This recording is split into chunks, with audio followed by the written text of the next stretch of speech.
Voici la correction de l'évaluation 4 portant sur les fonctions exponentielles et les variables aléatoires. On s'intéresse à une fonction f de x qui en fait modélise la hauteur atteinte par un jouet en fonction de x qui représente le nombre d'années d'utilisation. La première question, c'est quelle hauteur en décimètres peut atteindre l'objet lors de la toute première utilisation, c'est-à-dire pour x égale 0. Donc pour cela, il faut calculer f de 0, c'est-à-dire 2 fois 0 plus 1 exponentielle moins 0 plus 3. 2 fois 0, ça fait 0, plus 1, ça fait 1, exponentielle moins 0, c'est-à-dire exponentielle 0, ça fait 1, plus 3, ça fait 4. Donc, lors de la première utilisation,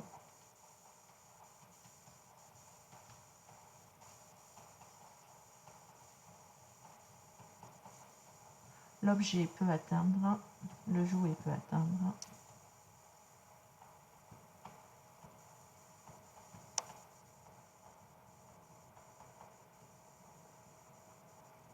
4 décimètres. Deuxième question, quelle est la hauteur que le jouet peut atteindre après 6 mois d'utilisation? Donnez la valeur arrondie à 10-2. La hauteur que le jouet peut atteindre donc au bout de 6 mois. X représente le nombre d'années. Donc 6 mois, c'est égal à 0,5 années. Et donc il faut chercher f de 0,5. Ce qui fait 2 fois 0,5 plus 1 exponentielle de moins 0,5 plus 3. 2 fois 0,5 ça fait 2, 2 fois 0,5 ça fait 1, plus 1 ça fait 2, donc ça fait 2 exponentielle moins 0,5 plus 3, ce qui donne pour valeur approchée, ce qui donne donc pour valeur approchée, je disais à peu près 4,21.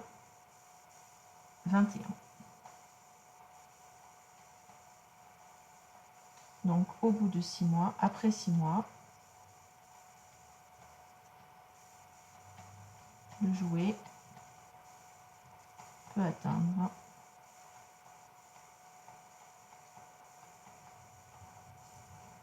4,21 décimètres. Question 3, déterminer la limite de la fonction f en plus l'infini. Donc, on va s'intéresser déjà à la limite quand x tend vers plus l'infini de 2x plus 1. X tend vers plus l'infini, donc 2 fois plus l'infini, ça fait plus l'infini, plus 1, ça fait plus l'infini. Ensuite, la limite quand x tend vers plus l'infini de exponentielle moins x. Ça fait 2 fois exponentielle de moins plus l'infini, ça fait exponentielle de moins l'infini, ce qui fait 0. Et donc, ça fait une forme indéterminée.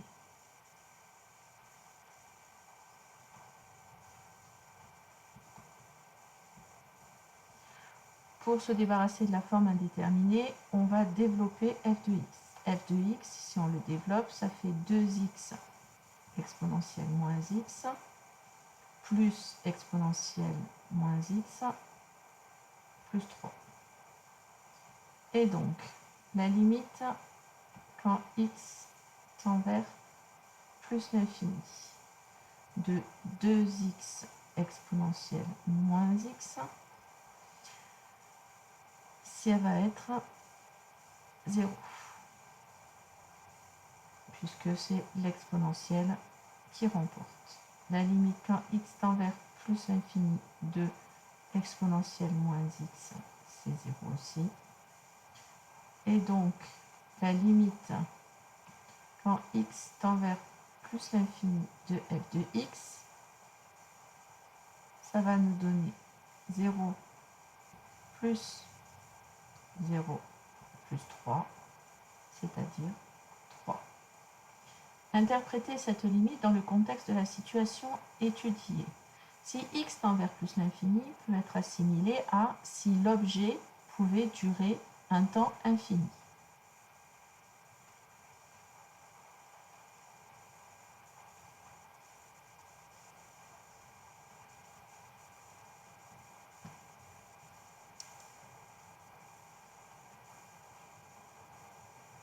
Alors, la f de x représente la hauteur, donc alors la hauteur qu'il pourrait atteindre serait 3 décimètres.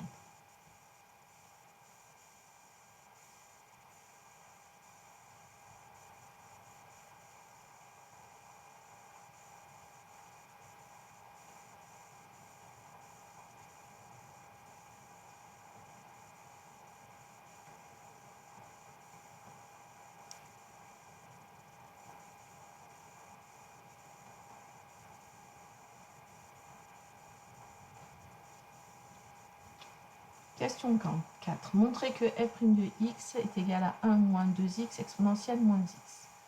Donc f de x, on peut dire que c'est de la forme ici u fois v plus 3.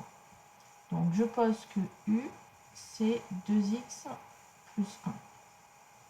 V, c'est exponentielle moins x. C'est-à-dire que c'est de la forme exponentielle d'une fonction w avec w qui vaut moins x. La dérivée de 2x plus 1, c'est 2. La dérivée de exponentielle w, c'est w' exponentielle w. Et donc il nous faut la dérivée de w qui fait moins 1. Donc ça fait moins 1 exponentielle moins x. Donc f' de x va être égal à u'v plus uv' plus la dérivée de 3 qui est 0. Ce qui donne 2 fois exponentielle moins x plus 2x plus 1 fois moins 1 exponentielle moins x. On a exponentielle moins x qui est commun à ces deux expressions, ici et ici, et donc je peux factoriser par exponentielle moins x. Il reste pour la première 2 et pour la seconde 2x plus 1 que multiplie moins 1. Ce qui donne, quand on développe la parenthèse, exponentielle moins x facteur de 2 moins 2x moins 1, ce qui fait exponentielle moins x facteur de moins 2x plus 1. Ce qui est bien la même chose que ce que je vous donnais, 1 moins 2x exponentielle moins x. Question 6, étudier le signe de f' de x. Donc f' de x, on va la réécrire. On vient de montrer que f' de x, c'est égal à 1 moins 2x exponentielle moins x. Il faut donc étudier le signe de 1 moins 2x et puis aussi le signe de exponentielle moins x. 1 moins 2x vaut 0, si et seulement si moins 2x est égal à moins 1, si et seulement si x est égal à moins 1 sur moins 2, c'est-à-dire 1 demi. Et pour tout réel x,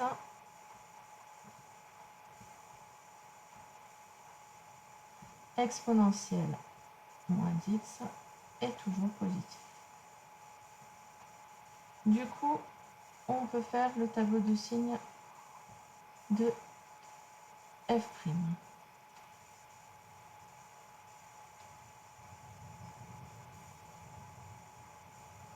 Donc le signe de 1 moins 2x.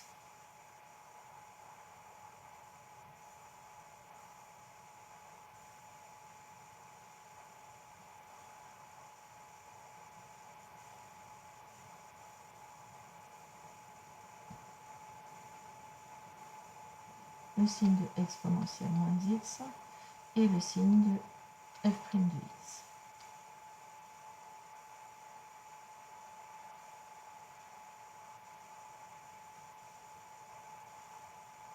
Donc 1 moins 2x s'annule en 1 demi. 1 moins 2x c'est une fonction affine qui est décroissante, puisque le coefficient directeur vaut moins 2. Donc si elle est décroissante, ça veut dire qu'elle est d'abord positive, puis négative. Exponentielle moins x, on a dit que c'était toujours positif. Donc on en déduit que f' de x est positive, nulle et négative.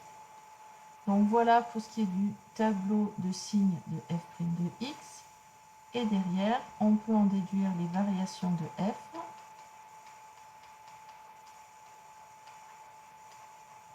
Qui est, si la dérivée est positive, la fonction est croissante. Si la dérivée est négative, la fonction est décroissante.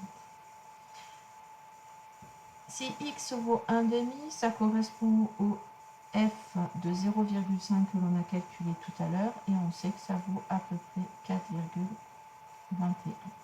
Ici, on sait qu'on part de 4, et ici, on sait que la limite, c'est 3. Passons au deuxième exercice où il s'agit de s'intéresser à la stratégie de jeu de la roulette. Et donc, nous avons 3 stratégies à étudier. La première stratégie, un joueur mise 10 € sur rouge. Si le numéro rouge sort, il reçoit le double de sa mise, sinon il perd sa mise. Donnez la loi de probabilité de la variable aléatoire grand X qui indique le gain algébrique du joueur pour cette stratégie. Le gain algébrique du joueur, je vous rappelle que c'est la valeur du gain moins la valeur de la mise. Donc, au niveau du jeu, il y a deux possibilités. Si c'est rouge, il gagne. Et il gagne 2 fois sa mise, donc 20 €. Mais comme il a misé 10 €, la valeur de grand X sera de 20 moins 10, ce qui fait plus 10. Si c'est pas rouge, c'est-à-dire si c'est ou noir ou vert, puisque 0 c'est vert, il perd, et il perd 10 €. Donc la valeur de grand X, c'est moins 10. Donc les valeurs que grand X peut prendre sont plus 10 ou moins 10. Intéressons-nous maintenant au nombre de cases qui sont rouges et au nombre de cases qui ne sont pas rouges. Les cases qui sont rouges, nous avons toutes les cases qui sont marquées ici. 1, 3, 5, 7, 9, 12, 15, 14, 16, 18, 19, 21, 23, 25, 27, 30, 32, 34, 36. 1, 2, 3, 4, 5, 6, 7, 8, 9, 10, 11, 12, 13, 14, 15, 16, 17, 18 rouges. Et donc, on a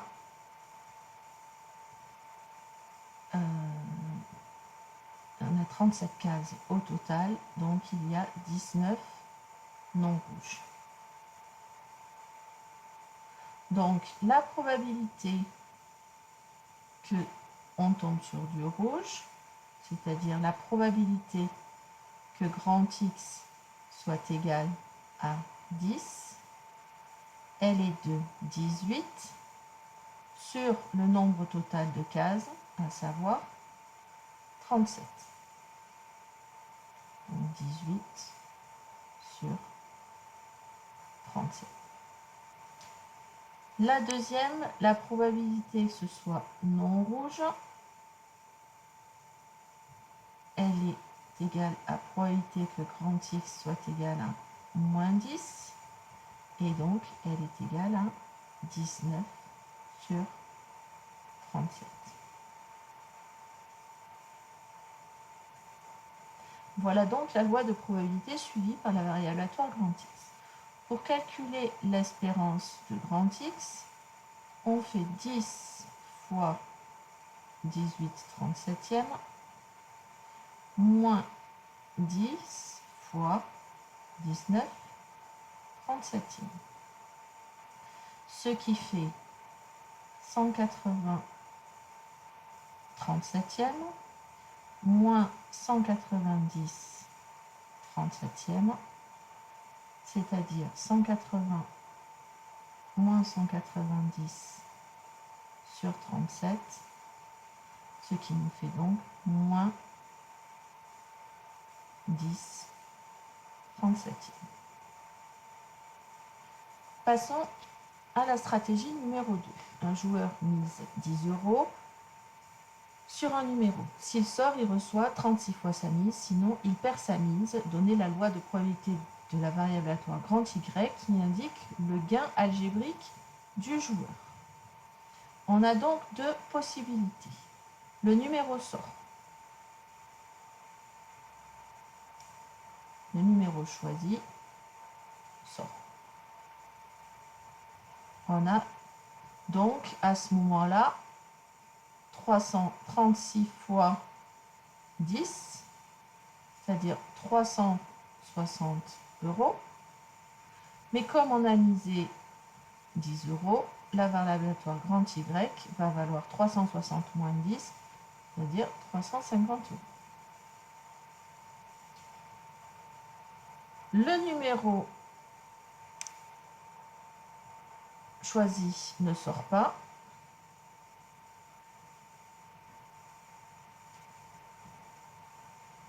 Alors, on perd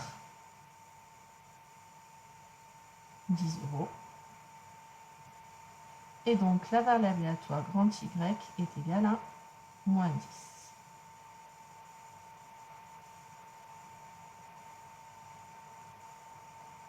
Donc, les valeurs que grand Y vont prendre, c'est ou 350 ou moins 10. La probabilité que grand Y soit égal à 350, c'est-à-dire la probabilité que le nombre choisi sorte. Il y a une chance sur 37. La probabilité que grand Y soit égal à moins 10, c'est-à-dire la probabilité que le numéro choisi ne sorte pas, elle est de 36 sur 37. Voilà donc la loi de probabilité de la variable aléatoire grand Y. Je demandais ensuite de calculer l'espérance. E de grand Y vaut 350 fois 1 sur 37, moins 10 fois 36 sur 37, ce qui fait 350 sur 37, moins 360 sur 37. Donc 350 moins 360 sur 37, ce qui fait moins 10/37. Dernière stratégie étudiée, un joueur mise 10 € sur l'événement 12P, c'est-à-dire la première douzaine qui correspond à la sortie de l'un des numéros 1, 2 jusqu'à 12. Si cet événement est réalisé, il reçoit le triple de sa mise, sinon il perd sa mise. Donnez la loi de probabilité de la variable aléatoire grand Z qui indique le gain algébrique du joueur. Alors, si un des 12P sort, à ce moment-là, il gagne 3 fois 10 €, c'est-à-dire 30 €. Mais comme sa mise était de 10 €, la variable aléatoire grand Z est égale à 30 moins 10, ce qui fait 20. Si un des autres nombres sort, à ce moment-là, il perd 10 €. Il perd sa mise. Et donc, grand Z va valoir moins 10. Donc, les valeurs que grand Z prend sont soit 20, soit moins 10. La probabilité que grand Z soit égal à 20, c'est-à-dire la probabilité que un des 12 premiers numéros sorte, c'est-à-dire qu'on en a 12 chances sur 37 que ça arrive. La probabilité que Z soit égal à moins 10, c'est la probabilité que un de ces 12 nombres ne sorte pas. Donc, nous avons 37 moins 12, ce qui fait 25 sur 37 de probabilité.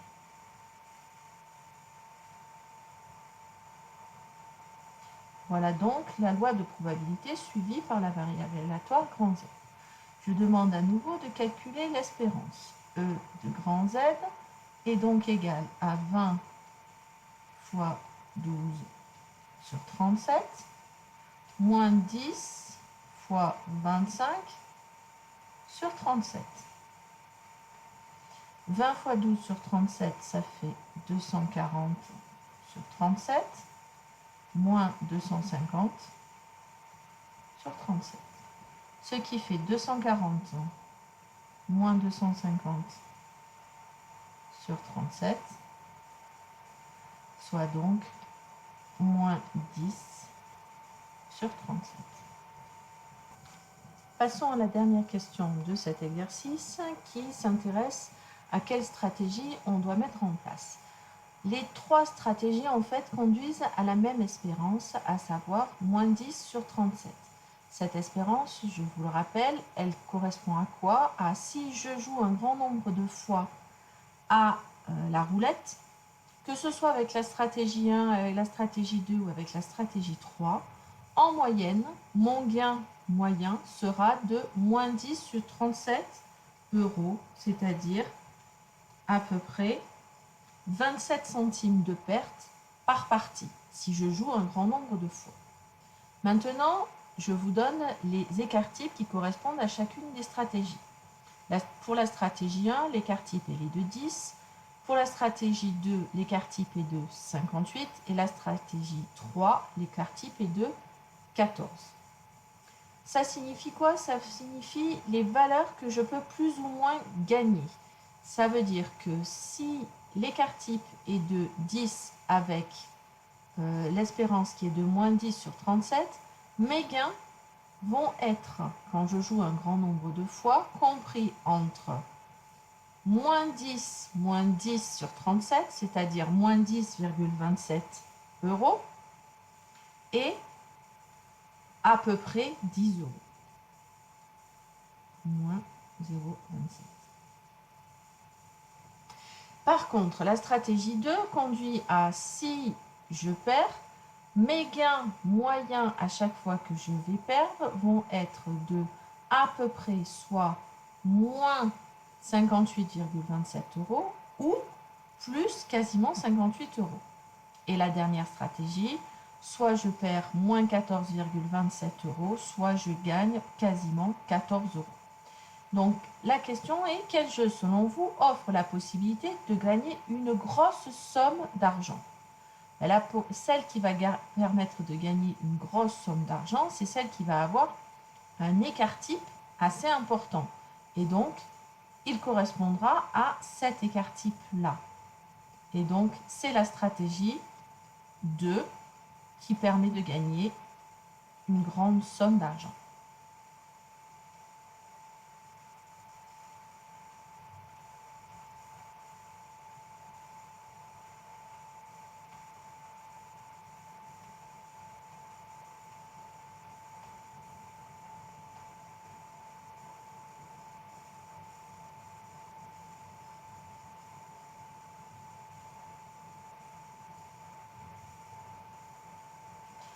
Voilà, la correction de ce devoir est terminée. J'espère que cette vidéo vous aura permis de mieux comprendre vos erreurs.